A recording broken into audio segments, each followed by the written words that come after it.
Suzanne takes you down to her place near the river. And this will be the great creation story of the next 1,000 years, that we created the hope, the optimism, the understanding, the commitment, the inquiry, the inventiveness, and the dedication to be sure that when we're studied by future generations, this was the time where we turned it around. We woke up, but we have to have something to believe in and some sense of higher purpose, or we really are headed for a very unfortunate conclusion to the human experiment. That was Joel Solomon, our guest for today's podcast. And you want to travel with her, and you want to travel blind, and you know that she will trust you. Hello, I'm Suzanne Taylor. Welcome to my podcast, Searching for Unity in Everything, Meaningful Conversations with Meaningful People. How can we turn the world around? Can we turn the world around? Everything I've done has been in that pursuit, buoyed up by that famous quote by Margaret Mead, "Never doubt that a small group of thoughtful, committed citizens can change the world. Indeed, it's the only thing that ever has." Joel Solomon is at the vanguard of the clean money revolution. And in this podcast, as what could change everything, we'll look at very different ways from the prevailing norm to have a relationship to money. What Joel advocates goes much further than just a redistribution, so the rich don't get richer while the poor get poorer, but involves a very different understanding of how the money that's in the hands of the good guys should be handled with an intention to serve the world. Where the prevailing objective for money in the bank is to make more money, Joel is at the vanguard of a movement where the objective of the money that's in private hands would be to maximize planetary good. Now, not being rich enough myself to be steeped in the operations of the financial world, I might never have read Joel's book, The Clean Money Revolution, Reinventing Power, Purpose, and Capitalism, described as a call to action to know where your money is and what it is doing to whom right now, and to move trillions of dollars from damage to regeneration, that the mayor of Vancouver, Joel's hometown, called essential reading on trailblazing efforts to turn money into a force for good. Well, I might never have read this book if I didn't belong to an organization that Joel belongs to. It's a kind of school for philanthropy that we both hooked up with decades ago, that Joel learned from before he took on a 3-year term as its president and became one of the leaders of the clean money revolution. I won't give you more of the credits Joel has accumulated managing more than $200 million as chairman of a venture capital firm called Renewal Funds. From being on many boards, organizing conferences, doing lectures, he did a great TED Talk, and more, in a list that's long enough to take substantial time away from our conversation and seems impossible to be the accomplishments of one person. So for a fleshed out bio, go to our podcast page. For us here, I want to get to what happened when I bought Joel's book, where instead of getting lost in material that went over my financial head, it turned around my understanding. So welcome, Joel Solomon. I hope we open a lot of eyes today. The stage for our conversation is that we're on the cusp of the largest intergenerational wealth transfer in human history. In the next 20 years or so, millennials are poised to inherit something between 40 and $100 trillion. It's held by boomers. And how that money is handled could be revolutionary. Much of the wealth that millennials will receive is dirty money, earned on the back of industries that harm people and our planet. And as far as the boomers were concerned, they were simply putting their money in the bank. But that naivete is what we need to change. We need ethical investments rather than propping up harmful industries. So how about I give you the floor, Joel, to flesh out what you meant when you said the revolution is coming. Thank you so much, Suzanne, for that beautiful introduction. You covered a lot. Money does need to be revolutionary. It is a revolutionary concept inherently. What is it except a representation of exchange of goods and services between humans? We have, through human ingenuity and industrialization, population growth, species crisis, justice crisis, carbon and climate crisis, population crisis, political crisis, we know that we are reaching limits of what industrialization and the growth of humanity and our growing sense of needs for more and more things is causing. This is essential.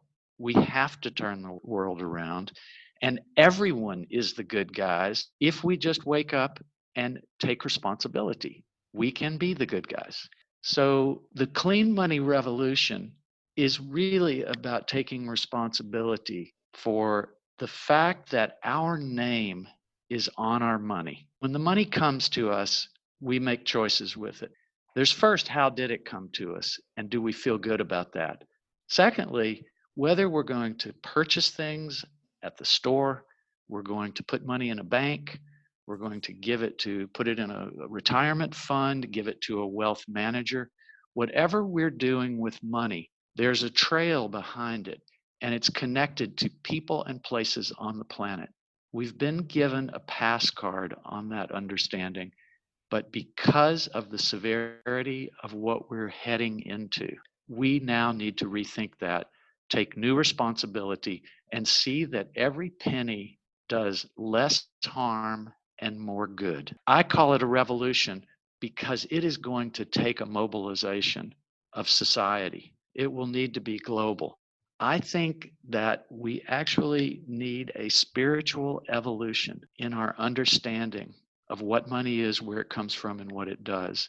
And we need to take responsibility for that. We can solve almost every crisis.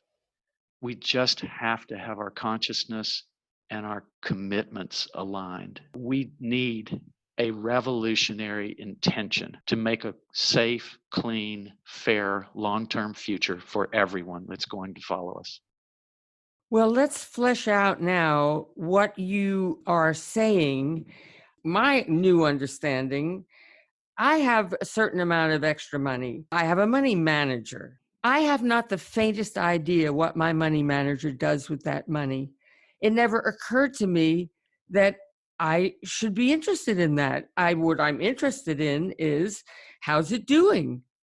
But I read your book and I thought, here we are, people like myself who are trying to make it a better world, and we're struggling with some of the corporate misguidedness. And then our money is invested in these very things that we are protesting against. And somehow or other, that investment money just didn't have any kind of qualities to it. It was just money.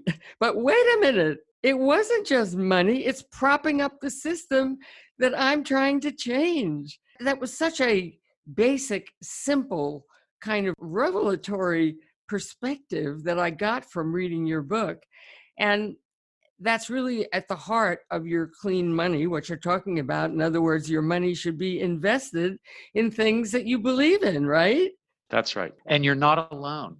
We are part of a larger system that has evolved over literally thousands of years. Money started out as just pure barter. And then eventually people invented something to use that you could carry around in your bag that represented money. So money has a long history, and systems have developed, economic systems have developed over time. At this point, it's hard even to talk about whether you're capitalist or not capitalist. Capitalism is really the exchange of goods and services and how that's evolved over time. Whether it has inherent unfairnesses or things that should be reformed about it is a next level of very, very important question. But it's about the interpretations that people in power make about what priorities are for their businesses themselves, and then also for the public sector, what are the public goods. Government is our protector of the commons, the only one we really have. So it's up to other parts as well as government to figure out how do we sustain the next 500 years of human civilization in a good, loving, and successful way. I wanted to quote a little bit from your book that I think lays out, one of the issues being capitalism itself. We talked about, not knowing where your money is invested, but now we come over to this challenges of capitalism, which is based on endless growth. And of course, that is not possible. I remember I ran a blog post about Rex Weiler, who had a fabulous page. It's just a page in your book where he talks about ecological overshoot is common for all successful species. They grow and flourish and they can't stop. And we need an alternative to capitalism, which is based on growth, which gets us overpopulation and overconsumption. And from your book, the distortions of late-stage capitalism, eroding basic trust, tolerance, and hope. Common decency and respect is starting to seem anachronistic. Worship of money and celebrity rules the media, while our ties to land, loyalties, and love are severed. And then over to the ideal, again quoting from your book, what if we agreed that the meaning and purpose of life was not only to enjoy it, but to use our energies to ensure a livable future for dozens of generations into the future? What if our golden rule and central religious belief was that we be responsible for leaving the earth better than we found it, restoring it rather than degrading it? And these are all of the things inherent in the dilemma that we're up against now, where we've handled money in a way before that we can't do as we come into the future. And this incredible transfer of wealth that's going on between the boomers and the millennials is the money that we should think of very differently. Now, this is all that I'm gathering from what it is that, I've gotten from your materials. To elaborate a bit, capitalism and the rules by which it works do need to be challenged. The rules need to be challenged. Some of those are the way that capitalism actually affects public policy and dominates politics. Because if you can concentrate wealth, you can have more power and you can control more things. If your motivation hasn't been thought through beyond maximizing infinite return and infinite wealth, and we could ask ourselves as an ethical question that should come along with whatever world religion or spiritual practice that we have, which is, how much is enough? Then what am I going to do with more money and why? And it is upon us to develop an ethical and moral framework by which to have thriving economy, to use the tools that humans have invented to create a better world. I'm the beneficiary of a kidney transplant from a friend. That never could have happened even one generation ago. That was impossible.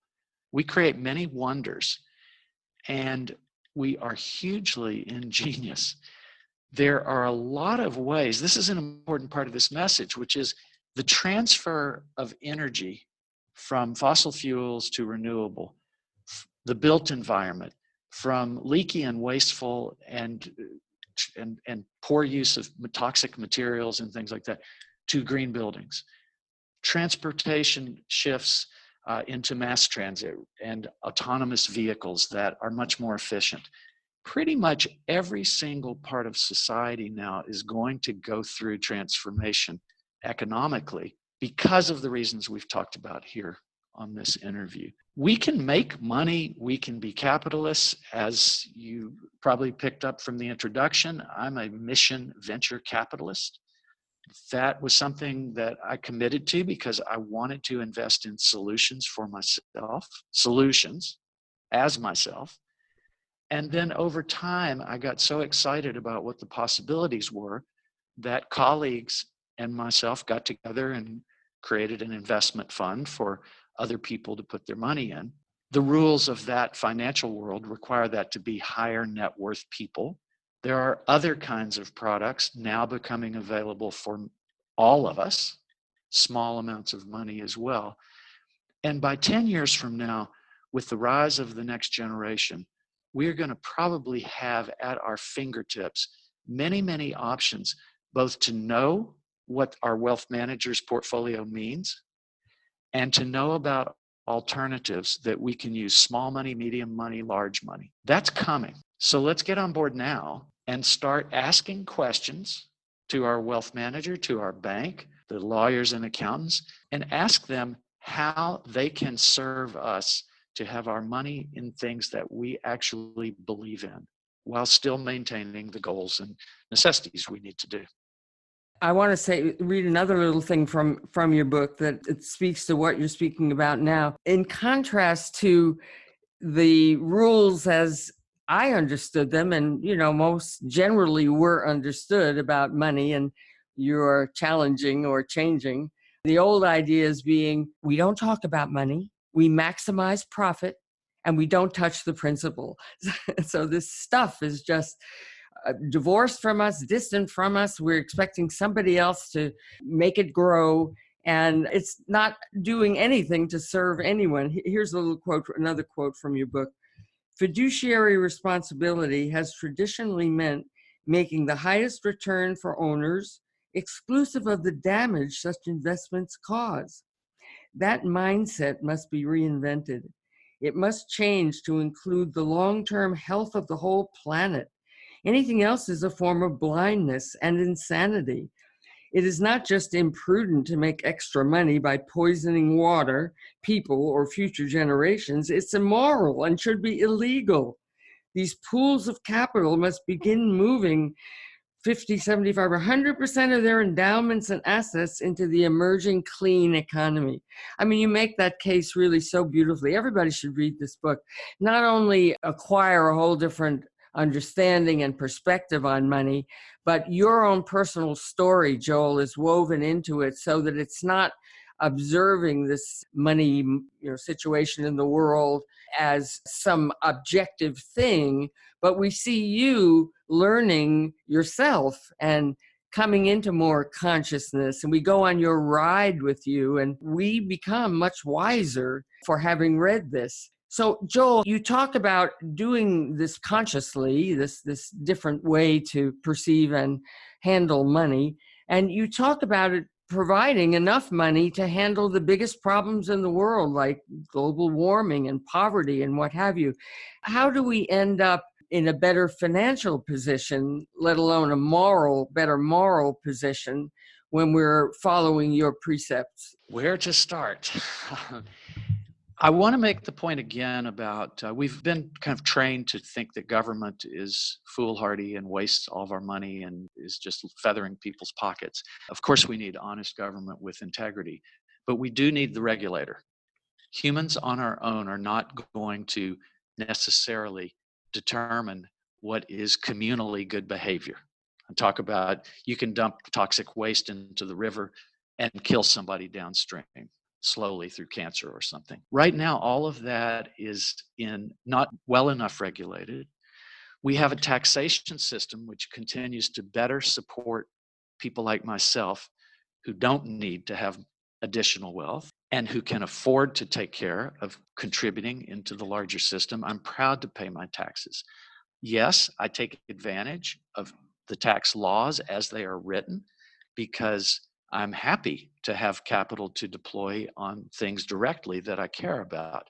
But I believe in the fact that we do need someone to look after the long term and things and the natural world, basically, and what the ground rules are of how we work with each other, how we have marketplaces, and all of that. But secondly, there's a major force on the planet which I feel I am certainly no academic about this.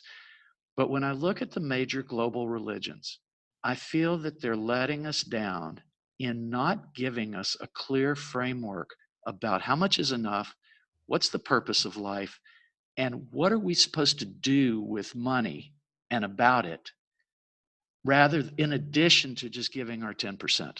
So there is a spiritual evolution that I think is going to be more important than just the rational part, just the industrious part, but that will fuel that we begin to, maybe it will happen through our concern about global climactic events, that's going to be a big one. The justice issues that follow from that, and displacement of people, refugees, very complicated issues. We have to come to some understanding that our purpose here is to look out for each other and future generations. And I mean that generically, not just our bloodline. This is inevitable. How painful will it be? How intelligently will we address it? How proactive will we be? Or will it be forced upon us and very painful?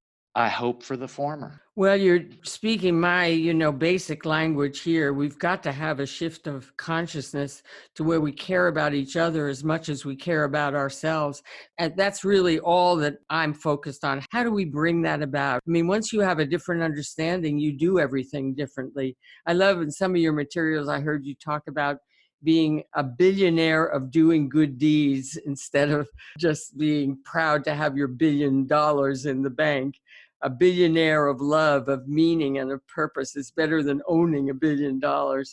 And how to get us all over that cusp, that to me is the really biggest challenge. Do you think about that? Like, what could really turn things around? I have to simply start with myself, and you reminded me of it with the early chapters of the book. I needed to read stories of other people's lives, people that I could respect, and would tell me how they came to their thinking and why they were willing to be committed to ideas whose time weren't quite there, or who were ridiculed or dismissed.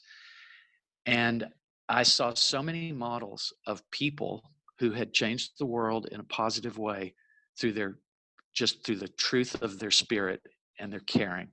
And then they have to go work hard, and they've got to learn how the system works, and they've got to organize other people and do things. But the world would not be how it is in all the good ways had that not happened. So it became clear to me that's when the kind of billionaire is the only model that a white North American male coming from a successful financial family, having some power of various kinds, there was no model of nobility or successful life than to become highly wealthy. What is the point of becoming highly wealthy if you're wreaking havoc across the landscape? Not much, in my view. So first was my own consciousness and the evolution of that. And we're talking decades. And then it was experimentation. I did inherit $3 million, which I was able to borrow against, and over time convert that into other uses. And I began investing along with my personal passion. I was diagnosed with genetic kidney disease. I was told there was nothing I could do. I looked at what the kidney does. The kidney cleans the blood. What are those ingredients on the labels I'm reading of the food I'm going to eat? So it all starts very simply for each of us, I think, or we have a major revelation, or we're way more brilliant than I am, and we understand a problem and we know that we can spend our lifetime to solve it. But we need to find our calling. We need to find our calling, and it needs to be about something bigger than ourselves.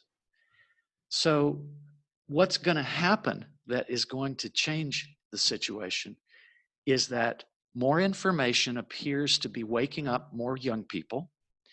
They are choosing where to work, what to buy, and how they're going to invest and behave. Some good number of them are, based on what they believe in and care about.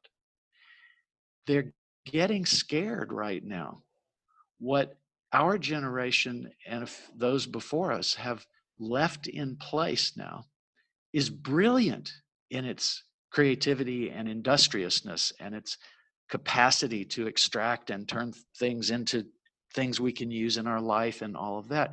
But we lost track of the actual moral, spiritual, and ethical core of each of these activities. So now we have a chance to regroup. We are seeing explosive creativity and entrepreneurship that is out to solve problems. If our strategy with our wealth manager is, I want to be in the solutions economy, and they say, well, which things do you want to solve? That process of those questions is super important for each of us.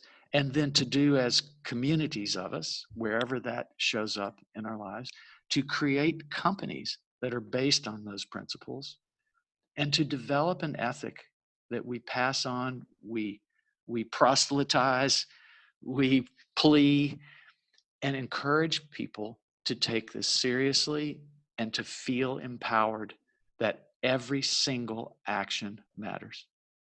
I think you are saying that we are getting it more and more and more and more wisdom. Just witness your book, for instance, and others who are echoing that same sentiment. I think about putting some of the people who think like you think, and I guess like I think, together. And, we're so separate now. Everybody's on their own soapbox. And there's a few people I would put together, and I'd ask you who else, like David Corton, for instance. I pulled a quote of his.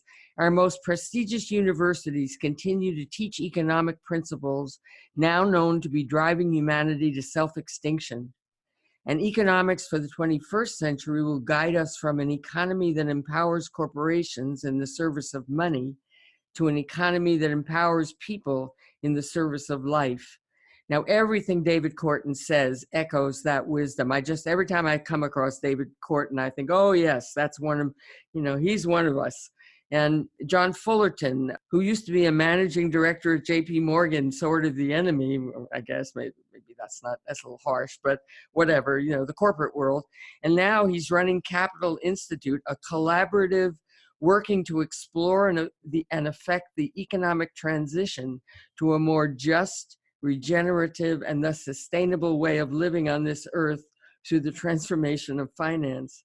And then Rex Weiler, who's one of the founders of Greenpeace, and I know was one of the founders of Hollyhock, which is this wonderful growth center that you just recently retired from as chairman of the board after many years. What would you think about a consortium? Do you people coordinate? And if not, what do you think about putting together the people who speak with these clear voices? I presume you would agree that those are representatives of that. Absolutely, and many, many others. There is a lot of organizing that goes on of networks of people around premises related to what I'm saying. Other people may have different language, they come at it differently, they have a different philosophical point of view. But there's an explosion of interest in products, services, and uses for capital that are aligned with our values and what we believe in. So there's an industry growing called the impact investment industry in wealth management, the environmental, sustainable, and governance screens and criterias that can go onto your stock market portfolio. So you choose for least worst, most good, and shift where your assets are going. There are initiatives that are looking at public policy, at economic intellectualism and what goes on in universities. I'm on a university board, University of British Columbia board here in Vancouver, and the kinds of issues and the way things are changing inside the university are dramatic, and they won't slow down. So there are a lot of us getting together, and it goes beyond any list of names I could know. I could spend all this year going from conference and network gathering to gathering and find deeper and more interesting types of people that are attempting to make these changes. So there is a lot of hope in that regard. That's tremendously encouraging to hear that. You're in the world that I, just barely have a glimpse of. And it's very encouraging to hear that these things are going on. I pay attention to things like Warren Buffett just this week had a feature story in the paper about giving $3.6 billion to charity as part of a movement by the super wealthy to divest themselves and give that money away rather than pass it down to the next generation, which is of course, I think, quite a wonderful evolution from the hoarding of money and, all the old principles. And then Robert Reich has a advocacy to eliminate billionaires. And I don't know how all the billionaires would react to that, but yeah, why does anybody need that much money? And then talking about a wealth tax for climate change coming out of the wealthy people. So it seems like there's a lot going on among the most affluent people to actually, certainly not all of them, but many of them, to actually work from inside their own success to move into a more just kind of reality. And in that regard of what, we're moving into, I wanted to ask you something. I didn't see anything in your material where you had made any comment on universal basic income. And it seems to me like that could really be the big answer, where how are we going to get the homeless off the streets? Well, if everybody has just enough sustenance money, it will change everything, and it will make us into a compassionate world who would do such things, who would enact such policies, which would be so good for us morally. Do you have an opinion about that? I do, and you've given me a chance to talk a little bit about the probably excessively audacious thing I did in the book, where I said, okay, how could we solve this and create a safe landing for civilization over these next 3 decades as these hundreds of trillions of dollars pass hands generationally? And so I've made it very, very simple, and I list maybe 10 political principles. And I then put, I think, 9 line items to total 100 trillion. They are obviously symbolic. They're notional. They're to get us thinking and to get others to do this in a much more academic and smart way.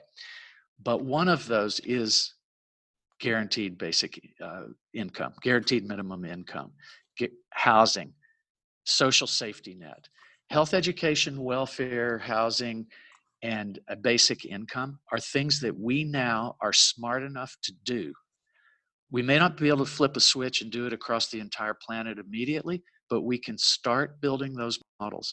And instead, we're in a period of focused, organized intention to erode some of those models.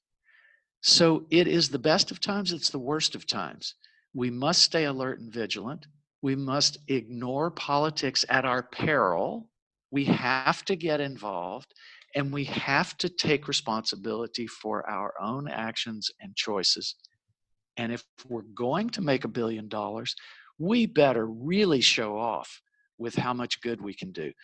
And I, of course, don't care if anybody shows off or not, but my point is that should be the gates of heaven.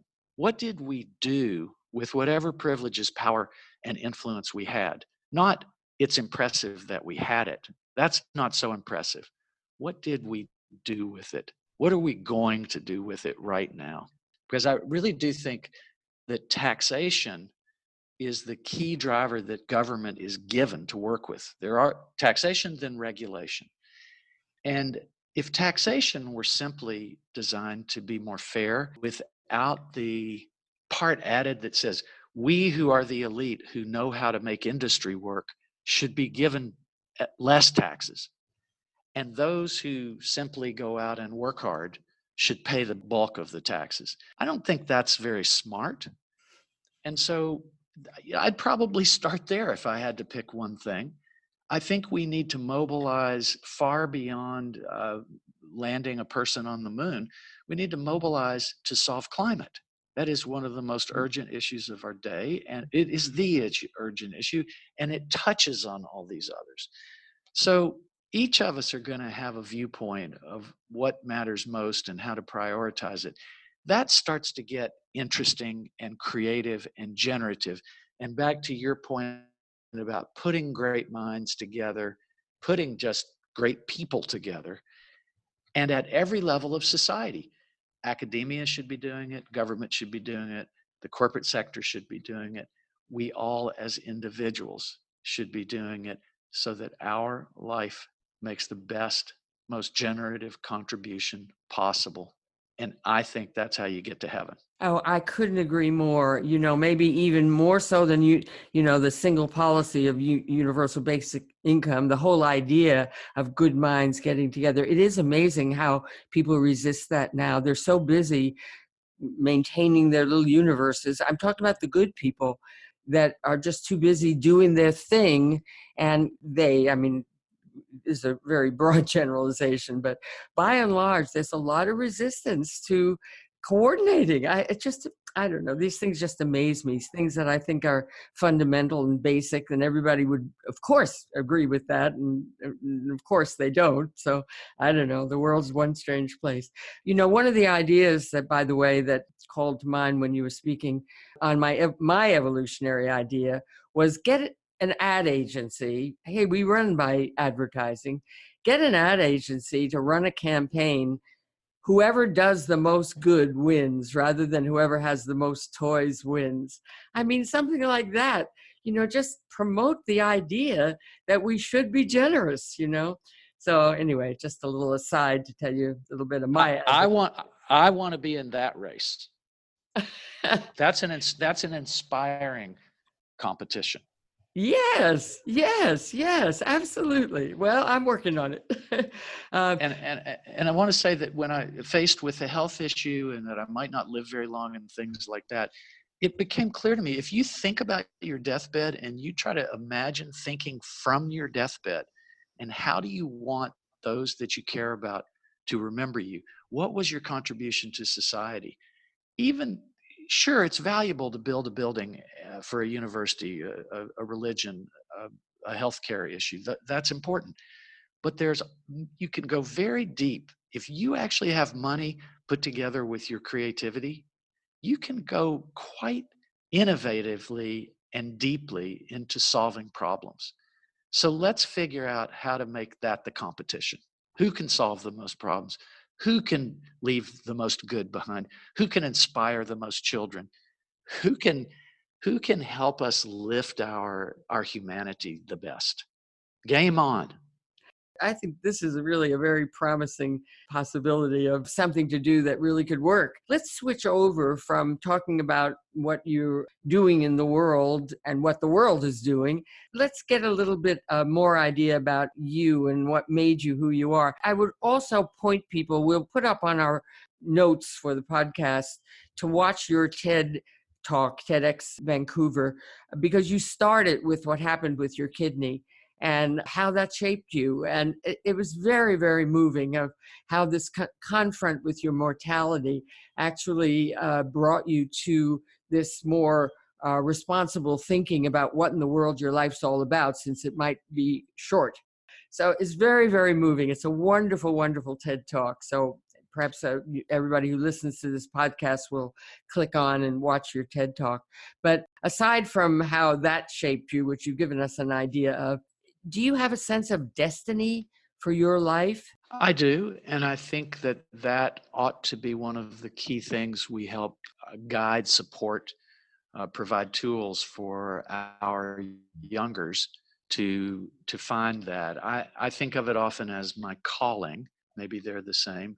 And it didn't just come. It had to start with a lot of work on clearing away the noise and the baggage and the misconceptions that I was just another guy watching the television as much as my parents would let me and dealing with the issues of the 50s and 60s, the serious questioning that was coming up. And I was fortunate to get exposed to some really profoundly inspiring people. And first it was when I was watching the police riots, the 1968 Democratic Convention, at home by myself on the television with 100,000 young people and a police riot. The whole world is watching. And that whole world is watching concept really took root inside me. So it made me want to do well, be good, do well. Then I ran into Jimmy Carter. As a late teen, my family was very involved in politics, and I was really interested about understanding more about how national politics worked. Jimmy Carter was chairing the Democratic Party's campaign committee. That's a way that you get to know people around the country if you think you're going to run for president someday. And Jimmy Carter looks better and better every year when you, of course, see what's gone on since then and currently.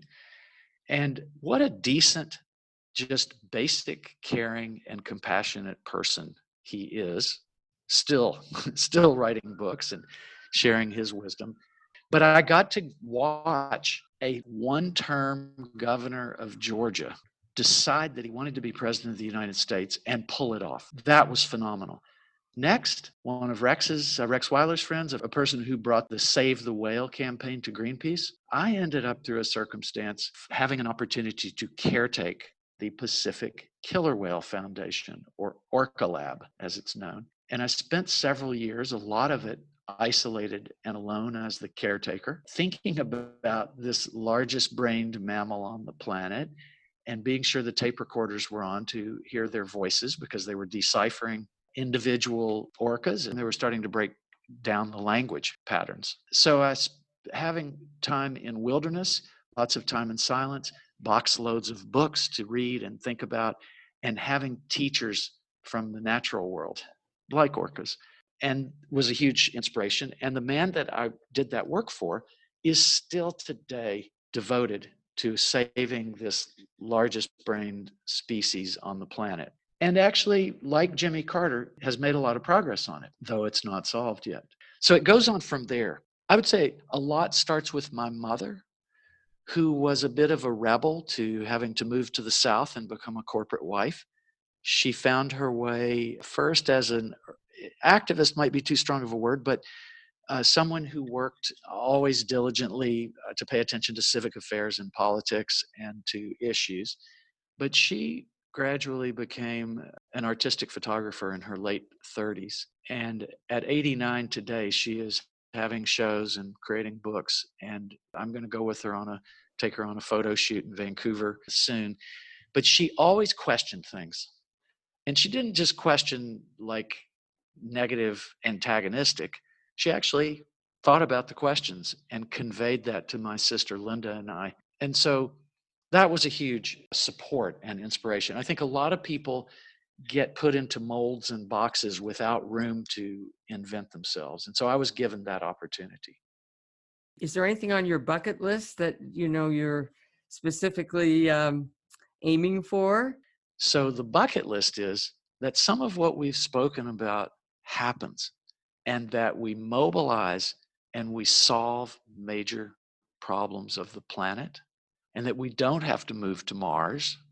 We don't have to become turned into robots or artificial intelligence alone, or invent new species, that we can solve this. And this will be the great creation story of the next 1,000 years, that we created the hope, the optimism, the understanding, the commitment, the inquiry, the inventiveness, and the dedication to be sure that when we're studied by future generations, this was the time where we turned it around. We woke up and turned it around. I know that that sounds naive to realists and pragmatists, but we have to have something to believe in, some sense of higher purpose, or we really are headed for a very unfortunate conclusion to the human experiment. So let's rise up. Let's make it happen. Well, you're talking to the idealist of all idealists here. Yes, we can. Somehow we will do it. In a way, we should end here because that was such a beautiful ending. But do you have any, just to pass along as much value as we can to our listeners, are there any particular books that you would recommend? Okay, I'm going to start with Rex Weiler, who was a very important mentor for me and is a brilliant author and has written on a number of very stimulating topics, all of which in one way or another interweave with what I'm talking about. He studied Jesus as the social justice activist, or he put that forth as a concept and makes a very compelling case. He's written about the history of Greenpeace. He writes about overshoot by species and evolutionary states that we're at now. So I recommend looking at his work. Morgan Simon is a friend of mine. She's a woman who has dedicated her life to shifting money into more fair and more properly distributed uses. And she also is an investment advisor of a very unique type who is aligned with very much with the justice and long-term aspects about money. She's written a book called Real Money that addresses that. That's very stimulating. And it's hard to skip or not mention Paul Hawken's book Drawdown, which gives us is it 100 ways to solve climate? And you probably know this, Suzanne. Hopefully more do as well, but I'm going to share it, which is that if you put together the three of the top maybe 50 that were there, are about being sure women and children are properly funded and properly empowered. And that would shift so many things about the way the economy behaves, the way society behaves, ecology behaves. And that gives me a really good feeling because that's very pragmatic. Make it more fair on the planet, and we can solve most anything. Yes, I was struck in your book by what you spoke about women, empowering women, and something I hadn't put together, which is this overpopulation issue. And yet, if women were empowered, contraception would become more commonly practiced. And I'd never even thought about that as a solution to overpopulation, but just by raising the level and the status of women so that they're not just childbearing, Machines. Yeah. I mean, I hadn't even thought about it that way. So I'm glad you mentioned that. And women in poverty situations are well known. I'm sure that this applies to other levels of economic wealth that people have, but they will spend money more wisely. There's a lot of evidence that would lead us to the need for this spiritual evolution to re-feminize, re-indigenize, and re-inclusivize the entire economy so that it works for everyone. Well, I'm not going to object to that one for sure. Had you given any thought to a one-line message for the world? Know where your money is and what it's doing to people and places. Do less harm, do more good with it. Well, you can't go wrong with that. Well, Joel, I actually have this feeling that, we've barely scratched the surface of the profundity that you really deal in. And I hope we've said enough here to entice people into even going more deeply. Watch your TED Talk, read this book of yours, this absolutely wonderful book.